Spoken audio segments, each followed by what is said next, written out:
గ్రంథాన్ని చదువుకుంటూ ఉన్నాం. నిన్నటి రోజున మీరు గుర్తు చేసినట్లుగా ఒక సంస్కృత పండితుడు ఎంతో భావావేశంతో ముందు కొన్ని సంస్కృత శ్లోకాలు చదవడము, ఆ తర్వాత ఆయన బాబా పాదాల ముందు వాలి నన్ను క్షమించు ప్రభు అంటూ వేడుకోవడము జరిగింది. బాబా అంటే ప్రతి చిన్న అవకాశాన్ని ఆయన వదులుకోరు. ప్రతి విషయంలోనూ మనకి ఆధ్యాత్మికతను రంగరించి అందిస్తూ ఉంటారు. ఆయన ప్రవచనాలన్నీ కూడా అలాగే ఉంటాయి. ఏదో ఒక చిన్న సాకు దొరక్కపోదాయనకి. ప్రతి విషయాన్ని మనందరికీ తెలియజేయాలనే ఆతృత ఆయనలో మనకి కనిపిస్తూ ఉంటుంది. బాబా భౌతికంగా మన మధ్య ఉన్నటువంటి ఆ సమయంలో. ఏ క్షణము ఆయన వృధా పోనిచ్చేవారు కాదు. ఏదో రకంగా చిన్నదో, పెద్దదో విషయం ద్వారా మనందరికీ కూడా ఆనాటి ప్రేమికులందరికీ కూడా తన ప్రవచనాలను సులభంగా అందించారు. ఆ సమయంలోనే నన్ను క్షమించు బాబా అని ఆయన అడిగినప్పుడు, బాబా క్షమ గురించి ఈ ప్రపంచంలో, ఈ ద్వంద్వ ప్రపంచంలో మన భావాలన్నీ కూడా ద్వంద్వ భావాలే. కాబట్టి మీకు అందరికీ పాపము, పుణ్యము, లాభము, నష్టము, మంచి, చెడు అన్నీ మీకుంటాయి. నాకు కాదు. మీరు క్షమించాలి అని మీరు అడిగినప్పుడు క్షమించగలిగినటువంటి వాడను నేనొక్కడినే.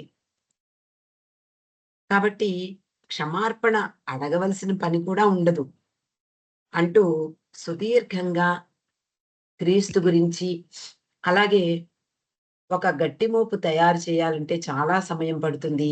కానీ దాన్ని ఒక అగ్గిపుల్లతో క్షణంలో దగ్ధం చేయొచ్చు.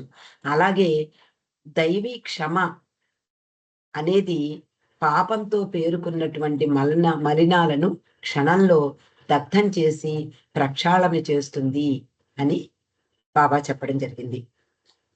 ఆ సమయంలో సాయంత్రం అయిపోయింది. బాబా మెట్లు దిగి తన కారు దగ్గరికి వచ్చారు. బాబా కోసం సిద్ధంగా ఉంది నీలి రంగు కారు. ఆయనతో పాటు మండలి వారు కూడా దిగారు. వాళ్ళ వెనకాతలే ఈ సహవాసీయుల బృందం కూడా దిగింది. బాబా చుట్టూ చేరారు.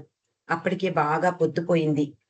సూర్యుడు పశ్చిమ దిక్కున అస్తమించడానికి ప్రయాణం చేస్తూ ఉన్నాడు.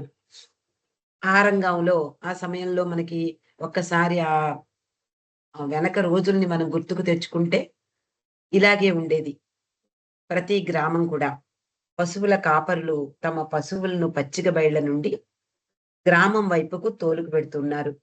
పంట చేల మధ్యగా మనకి ఇంతకు ముందు రోజుల్లో రైల్వే ట్రాక్ ని దాటి అడ్డంగా ఉన్నటువంటి ఆ ప్రదేశంలో మనం నడిచి వెడుతూ ఉండేవాళ్ళం.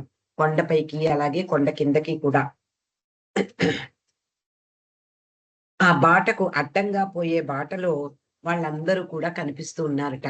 ఆ సమయంలోనే బాబా నీలిరంగు కారులో ప్రయాణం చేస్తూ అక్కడికి చేరుకున్నారు. ఇంకా బాబా కారు చూడగానే ఆ గ్రామస్తుల పిల్లలందరూ కేకలు వేస్తూ దాన్ని అందుకోవాలని పరుగులు తీస్తూ ఉన్నారు. వాళ్ళ కేకలు ఎంత గట్టిగా వినిపించాయి అంటే ఆ గ్రామంలో ప్రతి ఒక్కరూ విన్నారట. అంటే బాబా వచ్చారు అనేటటువంటి విషయం అందరికీ తెలిసిపోయింది. వాళ్ళందరూ కూడా బాబాని దర్శించుకునేందుకో, లేదా బాబా కారు ముట్టుకుంటే చాలు వాళ్ళకి ఎంతో ఆనందం, పరమానందం కలిగేదట. అలా కనీసం కారునైనా తాకుదాము, లేదా బాబా చేతులైనా ఆ స్పర్శ భాగ్యమైనా దొరుకుతుందేమో అన్నట్లుగా వాళ్ళందరూ చిన్న పిల్లల్ని ఎత్తుకుని, తల్లులు అందరూ కూడా ఆ చుట్టూ చేరారు. ఆ సమయంలో ఈ సహవాసీయులు కూడా కొండ దిగుతూ వస్తూ ఉన్నారు. అక్కడ వాళ్ళందరికీ కూడా ఈ దృశ్యం కనిపించింది. ఆ జనసందోహం మధ్యలో మెల్లగా కారు కదులుతోంది. పిల్లలు కారు లోపలికి చేతులు పెడుతున్నారు. చిన్న చిన్న తల్లులు, ఆ రోజుల్లో చిన్నప్పుడే వివాహం జరిగేది. చిన్నప్పుడే పిల్లల్ని కనేవారు.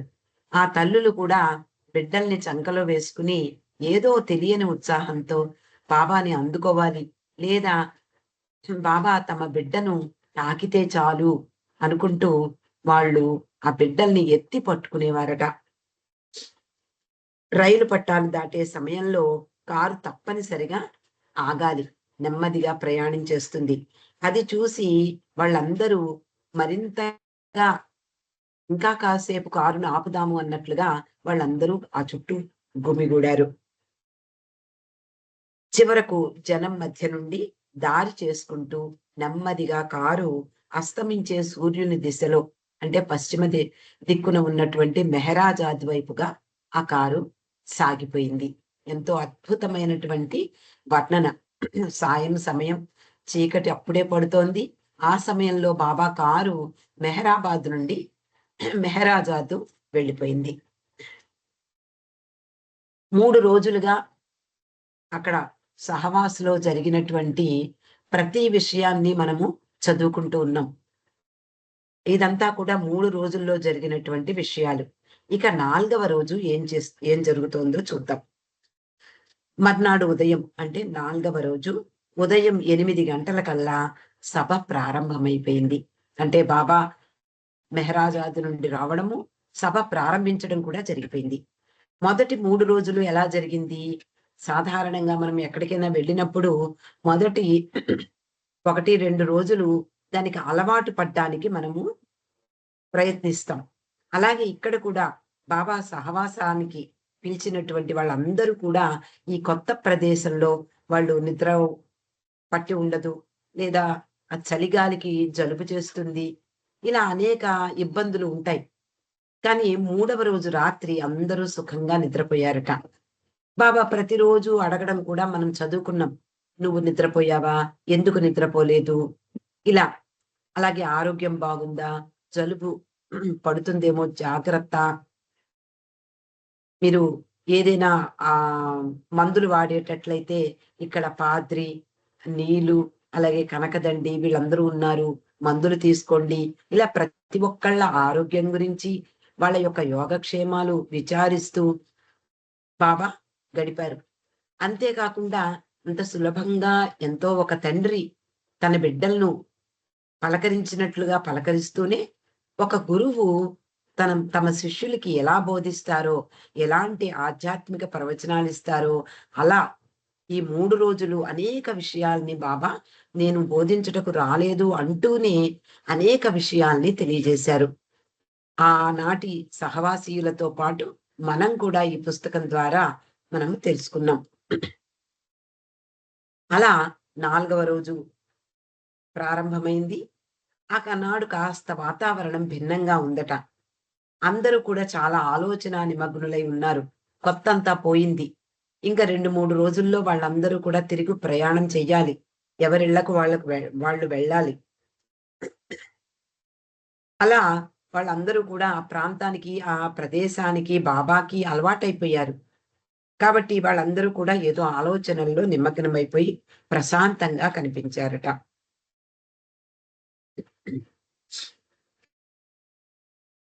అలాగే మొదట్లో కొత్త వాతావరణం కారణంగా జలుబు చేయడము, జలుబు సూచనలు కనిపించడము జరిగింది అందరికీ. కానీ నెమ్మది నెమ్మదిగా అలవాటు పడిపోయి జలుబు కూడా తగ్గుముఖం పట్టింది. అందరూ హాయిగా నిద్రించారు. ఎవరికైనా నిద్ర పట్టినప్పుడు మర్నాడు చాలా ప్రశాంతంగా ఉంటుంది. ముఖమంతా కూడా చాలా ఫ్రెష్‌గా కనిపిస్తుంది. ఎవరికి వాళ్ళమే ఆ అనుభూతి మనకి కలుగుతూ ఉంటుంది. అలా వాళ్ళందరూ కూడా వాళ్ళ ముఖాలన్నీ కూడా చాలా హాయిగా, ప్రశాంతంగా ఉన్నాయట. ఆ రోజు బాబా ఆ రోజు కార్యక్రమం ఏమిటి అంటే, బాబా అందరినీ విడివిడిగా కలవడము, లేదా ఇద్దరు, ముగ్గురు కలిసో, లేదా ఒక బృందానికి బాబా ఇంటర్వ్యూ ఇవ్వడము జరగబోతోంది. బాబా కేటాయిస్తారు. మొదటి రోజు ఏం చేయాలి? రెండవ రోజు, అలాగే మూడవ రోజు ఏమాత్రము అదే ప్రదేశంలో కూర్చుని బాబా ప్రవచనాలు వినడము అంటే అందరికీ సహజంగానే బోర్ కొడుతుంది. కానీ బాబా ఎంత వెరైటీగా ప్రోగ్రామ్‌ని డిజైన్ చేశారో ఆశ్చర్యం కలుగుతుంది. ఇవన్నీ చదువుకునేటటువంటి మనకి.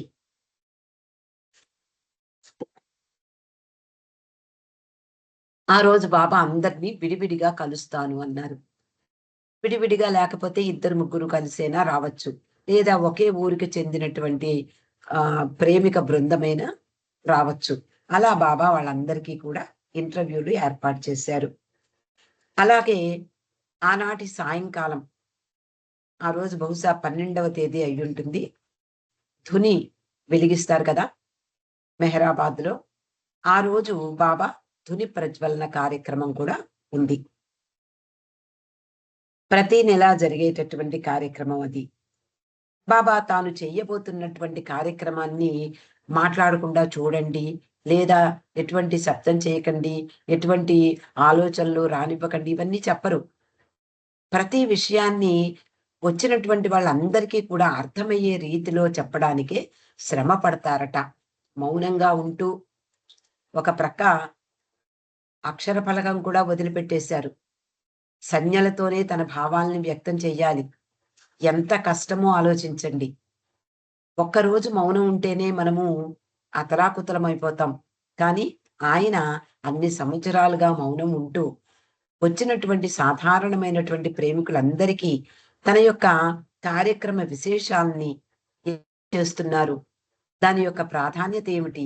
ఈ విషయాలన్నీ కూడా తెలియపరచడానికి ఎంత శ్రమైనా తీసుకుంటారు.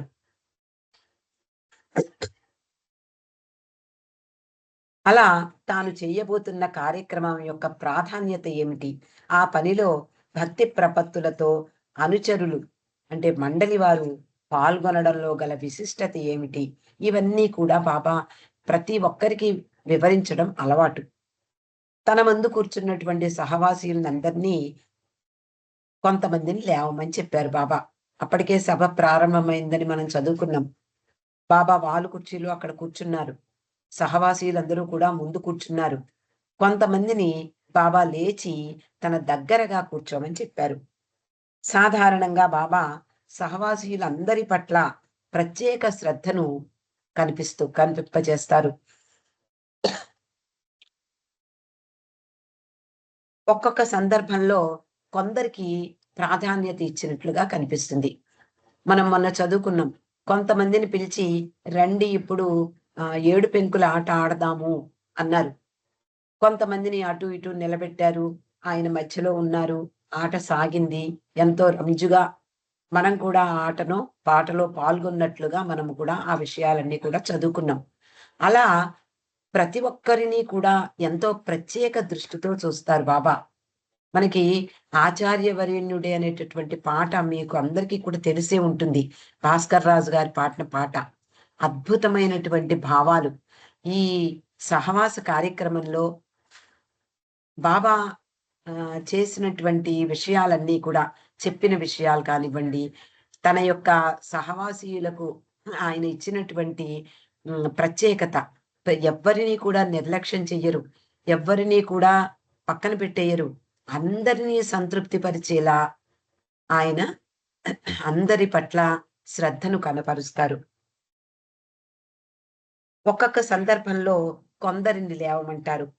అలా కొందరిని ఎన్నుకుంటూ, తర్వాత మరికొంతమందిని లేవదీస్తూ, వాళ్ళకి ఆ ప్రత్యేకమైనటువంటి విషయాన్ని తెలియబరుస్తూ, అందరినీ సంతృప్తి పరచడానికి సంతృప్తి పడుతూ ఉంటారు.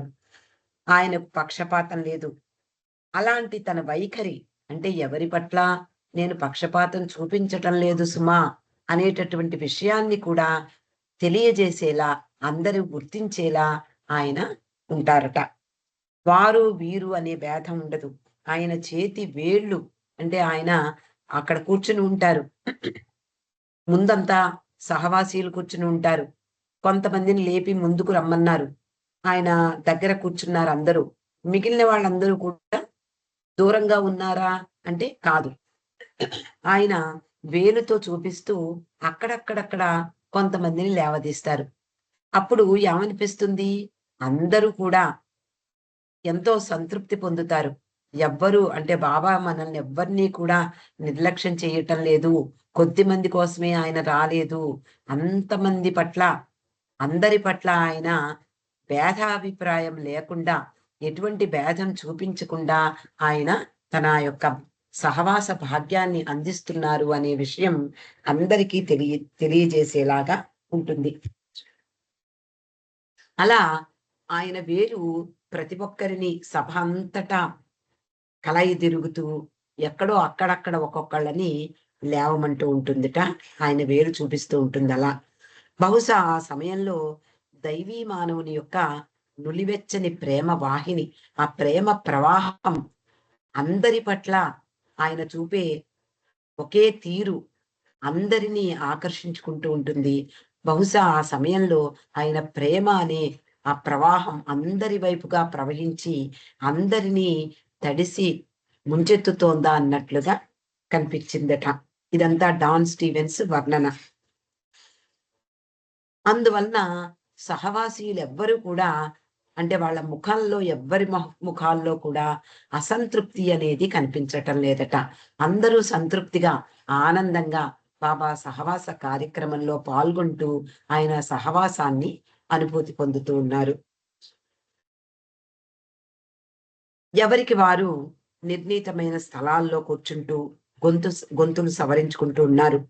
బాబా వారిలో కొందరిని మాత్రమే ఆ రోజు కుశల ప్రశ్నలు వేశారు. ప్రతిరోజు కుశల ప్రశ్నలకే చాలా సమయాన్ని కేటాయిస్తారు. నిద్ర, భోజనం, ఆరోగ్యం, కాలకృత్యాలు వీటి గురించినటువంటి సాధారణ ప్రశ్నలకు వారిచ్చిన సమాధానంతో ఆయన సంతృప్తి చెంది ఉంటారు. కాబట్టి ఆయన ఎక్కువ సమయాన్ని ఈ కుశల ప్రశ్నలకు కేటాయించలేదట ఆ రోజు. బహుశా డాన్ స్టీవెన్స్ రాస్తున్నాడు. ఆ రోజు బాబా అక్కడికొచ్చినటువంటి వాళ్ళందరినీ ఉద్దేశించి అనేక విషయాలు చెప్పాలని తహతహలాడుతున్నారేమో, ఆతృత పడుతున్నారేమో అనిపించినట్లుగా వెంటనే ఆయన తన ప్రసంగంలోకి దిగిపోయారు. బాబా అంటున్నారు, నేనెక్కడికి వెళ్ళినా వందలు, వేల కొలది జనం నా చుట్టూ చేరతారు. నేను కోరేది అటువంటి ప్రేమ కాదు. బాబా చాలా సార్లు చెప్పడం మనం విన్నాం. నేను గుమిగూడే జనాల కోసం నేను రాలేదు. అక్కడ నిజంగా భగవంతుడిని ప్రేమించే వారందరి కోసం నేను వచ్చాను అంటారు. అలా ఇక్కడ బాబా చెప్తున్నారు. ఎంతో మంది నేను ఎక్కడికి వెళ్ళినా జనం గుమిగూడతారు. అదేం పెద్ద విషయం కాదు. కానీ నేను కోరేది అటువంటి ప్రేమ కాదు సుమా. ఎవరు పూజించినా, ఎవరు ద్వేషించినా నా స్థితిలో మార్పు రాదు. మరి భగవంతుడంటే ఎవరు? ఆయనే భగవంతుడు. ఎవరు ఎంతో మంది ద్వేషించవచ్చు. ఎంతో మంది తోలనాడవచ్చు. ఎంతో మంది నిందించవచ్చు. కానీ ఆయన స్థితిలో మార్పు రాదు. ఆయన స్థితి ఆయనదే. ఉన్నతోన్నత స్థితి ఆయనది. అలాగే ఎంతో మంది పొగడవచ్చు. ఎంతో మంది స్తుతించవచ్చు. కానీ ఎలా స్తుతించినా, పొగిడినా లేదా తెగిడినా, నిందించినా ఆయన స్థితిలో మాత్రం ఎప్పుడూ మార్పు రాదు. అది మనం గుర్తించాలి అంటున్నారు బాబా. ప్రపంచంలో ఎవరు దేవుణ్ణి నమ్మినా, ఎవరు నమ్మకున్నా భగవంతుడు భగవంతుడే. నా ఎడల గల ప్రేమ మానవుని నాకు విధేయునిగా ఉండడానికి సహాయపడాలి. ఇక్కడ ఒక అద్భుతమైనటువంటి విషయాన్ని చెప్తున్నారు. ఆయన పట్ల మన ప్రేమ ఎలా ఉండాలట? ఆయన పట్ల విధేయులమై ఉండేలాగా ఆయన పట్ల మనకు గల ప్రేమ మనకు సహాయం చేయాలట. అంటే ప్రేమ ఉన్న చోట విధేయత తప్పనిసరిగా ఉంటుంది. అంటే నిష్కల్మషంగా, హృదయపూర్వకంగా భగవంతుణ్ణి ఎలా ప్రేమించాలో అలా ప్రేమించినప్పుడు ఆయనను సంతోషపరిచే విధంగా మనం ప్రవర్తించాలి. అంతే కదా! ఎవరికైనా సరే మనము ప్రేమను అందిస్తున్నాము. సపోజ్ మన కుటుంబాలలో కానివ్వండి, మన పిల్లల పట్ల కానివ్వండి, మన ప్రేమ ఎలా ఉంటుంది? వాళ్ళను సంతోషపరిచే విధంగా ఉండాలి. అదే ప్రేమంటే. కాబట్టి బాబా అంటున్నారు, మీరు నా పట్ల చూపించే ప్రేమ ఎలా ఉండాలి అంటే, నా పట్ల విధేయత చూపించడంలో ఆ ప్రేమ మీకు సహాయపడాలి అంటున్నారు. అలా విధేయతతో నన్ను సేవించినప్పుడు నన్ను తెలుసుకుని నాలో ఐక్యమవుతారు. అటువంటి ప్రేమ కొరకే నేను ఎదురు చూసేది. భగవంతుణ్ణి ఎలా ప్రేమించాలో అలా ప్రేమించే విధానంలోనే ఆ నిజమైనటువంటి ఆ ప్రేమకే నేను కట్టుబడి ఉంటాను. ఆ ప్రేమకే నేను దాసుడును అని కూడా బాబా చెప్పారు. అందువలన కేవలం నా పట్ల ఆకర్షితులయ్యే జనసమూహాన్ని నేను కోరుకోవటం లేదు. ఒకసారి మండలి సభ్యుడు, నాకు గుర్తులేదు కానీ, ఒక మండలి సభ్యుడు అడుగుతాడు, బాబా ఏమిటి, నిజానికి ఏదైనా ఒక రాత్రికి రాత్రి మెహరాబాద్‌లో ఒక పెద్ద స్తూపం నీ యొక్క మహిమతో చేశామనుకో, వెంటనే ఎంతో మంది నీ దగ్గరకొస్తారు కదా! ఎందుకు నీవు మహిమలు చేయటం లేదు అని ఒక మండలి సభ్యుడు అడిగినప్పుడు బాబా అంటారు, అలా అలా ఆకర్షితులై వచ్చే వాళ్ళ కోసం నేను రాలేదు. కేవలం నేను మహిమలు చూపించినప్పుడు దానికే అట్రాక్ట్ అవుతారే కానీ నాకు కాదు. కానీ నా పట్ల వాళ్ళు ప్రేమ కలిగి ఉండాలి కానీ, నేను చేసే మహిమలకు వాళ్ళు ఆకర్షితులవ్వడం నాకు నచ్చదు అని బాబా చెప్పడం జరిగింది. అందువల్లనే బాబా అంటున్నారు, కేవలం నా పట్ల ఆకర్షితులయ్యే జనసమూహాన్ని నేను కోరుకోవటం లేదు. నాకు నిజమైన, నిజాయితీ గల ఆత్మలు కావాలి. వారు నా వద్దకు వచ్చే వరకు వేచి ఉండవలసిన పని లేదు. అయ్యో! సమయం రాలేదు, భగవంతుడిని మనం చూడలేకపోతున్నాము, ఒక గురువు యొక్క సాన్నిహిత్యం మనకు దొరకలేదు అని మనం అనుకోక్కర్లేదట. నిజంగా భగవంతుడిని ఎలా ప్రేమించాలో నిజాయితీగా, ఆ నిజంగా ప్రేమించేటటువంటి వ్యక్తుల దగ్గరికే, ఆ సాధకుల దగ్గరికే భగవంతుడు నడిచి వస్తాడు అంటున్నారు. నేనే వారి చెంతకు వెడుతూ ఉంటాను. నా పని నేను చేసుకోగలను. చేస్తాను కూడా. కానీ మీరు అందులో పాల్గొనాలని నా కోరిక. జనాలను పోగు చేయడం సులభం. వారికి వారు చుట్టూ గుమిగూడడం కూడా సులభమే. అలా పోగైన జనాల ద్వారా నా ఘనత కానీ, నా వైభవం కానీ స్థాపించబడదు.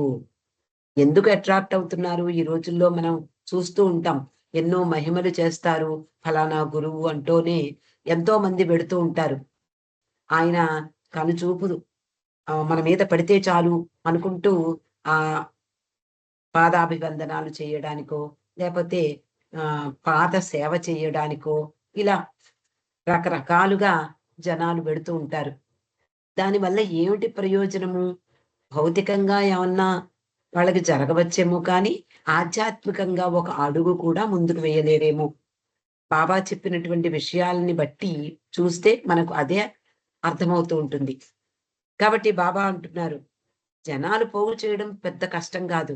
అలాగే వాళ్ళందరూ గుమికూడడం కూడా చాలా సులభమే. కానీ వాళ్ళ ద్వారా నా ఘనత ఏమన్నా పెరిగిపోతుందా? నా యొక్క వైభవం పెరిగిపోతుందా? అదేమీ కాదు. కానీ కొద్దిమంది ప్రేమతో జనసామాన్యం గ్రహించేలా నా వారి హృదయాలలో నాటగల శక్తి వాళ్ళకుంటుంది. నన్ను నిజంగా ప్రేమించే వాళ్ళు ఎంత శక్తిమంతులంటే, వాళ్ళ యొక్క మాటల ద్వారా బాబా ఎవరో తెలుసుకుని, బాబా దగ్గరకు వచ్చేటటువంటి శక్తి ఉంటుంది వాళ్ళకి. అది సాధ్యమవుతుంది అలాంటి వాళ్ళకి. నన్ను నిజంగా ప్రేమించే వ్యక్తి ఒక్కడే అయినా ప్రపంచాన్నంతా కదిలించగలడు సుమా! అంటున్నారు బాబా. అంటే మూగే చుట్టూ మూగే జనసమూహం కోసం నేను రాలేదు. నిజంగా భగవంతుడిని హృదయపూర్వకంగా ఎలా ప్రేమించాలో అలా ప్రేమించేటటువంటి కొద్ది మంది కోసం నేను వచ్చాను అనేటటువంటి విషయాన్ని ఇక్కడ ధృవపరుస్తున్నారు. ఇక్కడున్న మీలో ఎవ్వరూ నన్ను ప్రేమించవలసినంతగా ప్రేమించటం లేదు. కరాఖండిగా చెప్పేశారు బాబా. మీరు నన్ను ప్రేమించవలసినంతగా మీరు ప్రేమించినట్లయితే, ఇంతకు ముందు కూడా మనం ఈ సహవాస కార్యక్రమంలో మొదటి రోజు చెప్పిన విషయాలు ఒక్కసారి గుర్తుకు తెచ్చుకుంటే, ఇదే విషయాన్ని బాబా చెప్పారు. మీరందరూ కూడా నన్ను ప్రేమిస్తున్నాము అని అనుకుంటారే కానీ, నన్ను ప్రేమించవలసిన రీతిలో మీరు నన్ను ప్రేమించటం లేదు. ఎందుకు ఖచ్చితంగా చెప్తున్నాను అంటే, అక్కడ మీరు, ఇక్కడ నేను ఉండరు. మీకు అంటూ ప్రత్యేకమైనటువంటి అస్తిత్వం ఉండదు. నాలో మీరు ఏకమైపోయి ఉంటారు. మీరు నన్ను నిజంగా ప్రేమించినట్లయితే అని చెప్పడం జరిగింది అంతకు ముందే. ఇక్కడ కూడా ఇదే విషయాన్ని చెప్తున్నారు. మీరంతా నిజమైన ప్రేమికులైనట్లయితే, నా పని చెయ్యడానికి ఈ ప్రపంచం సరిపోదు. నిజంగా మీరు నన్ను ఎలా ప్రేమించాలో ప్రేమించినట్లయితే, నా పని చెయ్యడానికి ఈ ప్రపంచం మీకు సరిపోదు. అనేక ప్రపంచాలు కావాలి అంటున్నారు. అయితే ఆయన పనంటే ఏమిటి? మరి నా పని చెయ్యడం అంటే ఏమిటో తెలుసా? మీరు డప్పు వాయిస్తూ నన్ను గురించి ప్రచారం చెయ్యడం కాదు.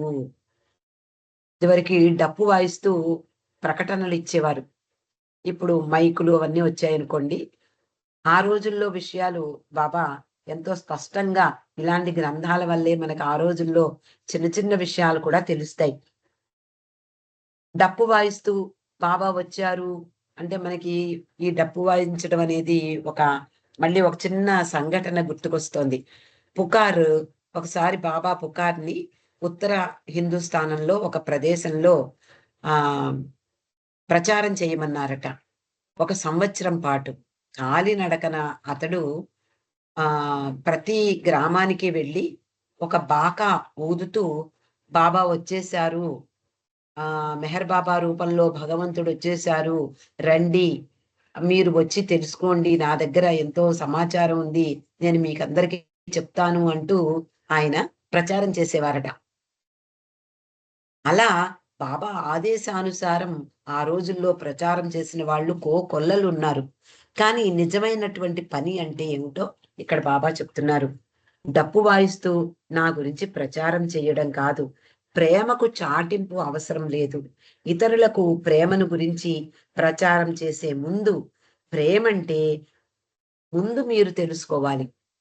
ప్రేమంటే తెలియకుండా బాబా ప్రేమ స్వరూపుడు, ప్రేమ దయా సాగరుడు అని మనం ఎన్ని చెప్తే ఏమర్థమవుతుంది ఎవరికైనా? మనకే తెలీదు ఆ మాటల యొక్క లోతైనటువంటి అర్థం. ఆ మాట అర్థం మనందరికీ తెలుసు. అందులో ఉన్నటువంటి లోతైన అర్థం మనం తెలుసుకుని బాబా గురించిన విషయాలు ఇతరులకు చెప్పాలి అంటున్నారు బాబా. ఇతరులలో నా ప్రేమను విస్తరింప చెయ్యాలి అంటే, మీరు నన్ను ఎలా అర్థం చేసుకున్నారో, వారు కూడా అలా గ్రహించేలా చెయ్యాలి. ఇంతకు ముందు కూడా మనం చాలా సార్లు, చాలా సందర్భాలలో బాబా చెప్పిన విషయం తెలుసుకున్నాం. మీ హృదయం ఏమని అనుకుంటే, నా గురించి మీ హృదయం ఏమని భావిస్తే, అదే అందరికీ చెప్పండి. నన్ను భగవంతుడిగా మీ హృదయం భావిస్తే, మీరు భగవంతుడొచ్చాడు బాబా రూపంలో అని చెప్పండి. మీరు నన్ను దైవంగా భావిస్తే అలా చెప్పండి.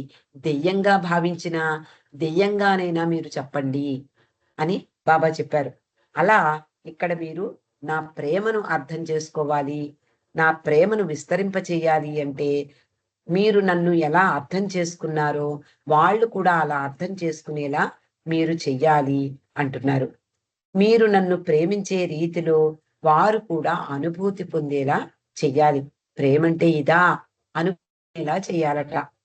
నన్ను ప్రేమిస్తున్న మిమ్ములను వారు ఆదర్శంగా తీసుకోవాలి. అందుకనే బాబా ప్రేమికులు అంటే ఆహ్, బాబా బ్యాడ్జ్ పెట్టుకుని తిరగడం కాదు అంటారు.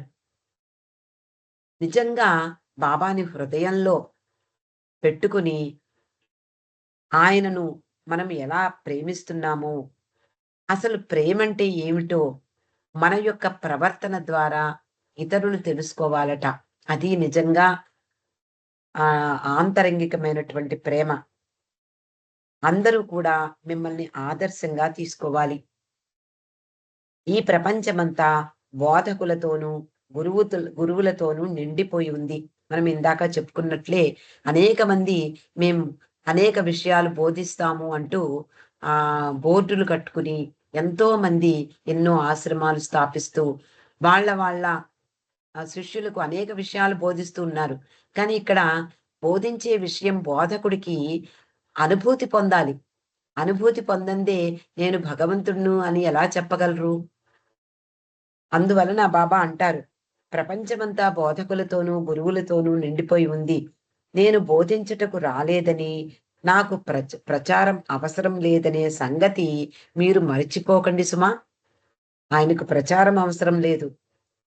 బోధించుటకు రాలేదు బాబా. ఈ విషయాన్ని మనం ఎన్నడూ మరిచిపోకూడదు అని చెప్తున్నారు. అలా 4వ రోజు ప్రారంభమైంది. ప్రారంభంలోనే బాబా అనేక విషయాలు ప్రేమ అంటే ఏమిటి? ప్రచారం అంటే ఏమిటి? బాబా పని అంటే ఏమిటి? అనేక విషయాలు చెప్తూ ఉన్నారు. మిగిలింది రేపు తెలుసుకుందామండి. అవతార్ మెహర్ బాబా కీ జై.